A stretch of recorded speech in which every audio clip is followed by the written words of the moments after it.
of Plato's Cave using shadow puppets. This is done by Judy Park, Charis and Alice Moon. We hope you enjoy our video and that you don't fall asleep. And this video is for Mr. Frank's class, Mr. Frank's Intro to Philosophy 1 class. We hope you enjoy.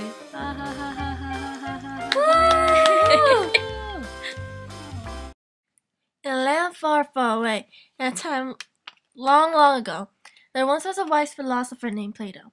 He became well known and admired for his development of philosophy and for his profound questions of the universe and the world around him. One of his most famous allegories was called Plato's Cave, which depicted a fictional conversation between Socrates, his teacher, and Glaucon, his brother. In that conversation, Socrates created a scenario in which a group of prisoners would be taken to live in a cave since childhood.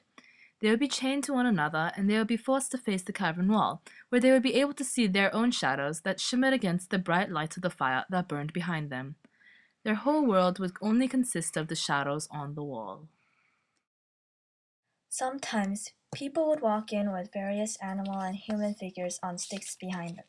The prisoners would not know that, however, as they would only recognize them as shadows on the wall. The best guesser of what the next shadow to come next would be praised as a wise man, a man who understood the world as they knew it. However, if a man was to break from the chain, and he was shown the figures on sticks that casted the shadows on the wall, he would not believe it, and instead believe the shadows to be real. If he was to see the fire that allowed the shadows to be casted, he would be compelled to look back at the shadows, as he would try to continue to hold on to his belief that the shadows were real and true. Finally, if he was forced outside to face the real world, he would at first grow frustrated and confused to not be able to find what he held was real and true of the world he once knew, the shadows on the cavern wall. After a while, however, he would gradually be able to accept the sunlight and the trees and the grass and the sky. He would also finally acknowledge that the sun is a source of energy for nature. Once seeing the real world, the man would run back into the cave to tell the prisoners of the world outside the shadows on the cavern walls. He would tell them about the sun and the beauty of nature, but no one would believe him. They would ironically find him to be the foolish and ignorant one with corrupted eyes.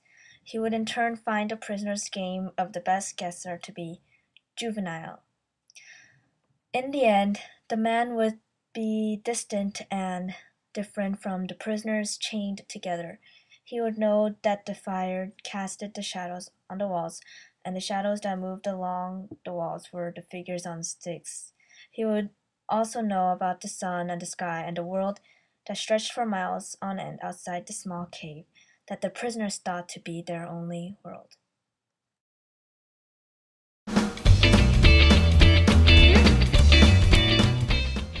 There's a whole new world out there, I'm serious. Like, living in the cave is nothing compared to out there. No, there's no such thing as a whole new world out there, dude. You guys are just looking at shadows. You don't understand. There's this weird burning thing right behind us, but you guys can't see it. Shadows are what we believe in, and there's no burning thing behind us. There is. I've seen it. You know how I escaped. Are you calling me crazy right now? Yeah, what do you think? You've been with me since childhood and you're doubting me? We've always talked together. What are you... You're not... I can't believe you. Oh, you can believe me. If you can believe me, then why can't you believe... Wait, no. I believe you. So you can believe me. Wait, what? No, belief is just weird. So just... No, there's a world out there. No, there isn't. Yes, there is. No. Yes? No. Look, just check outside the cave. Too lazy. Wow. You're too lazy even if you're going to discover something new? Really? Uh-huh. Because I know there's no new world out there. You know what? I'm leaving. Bye. Bye.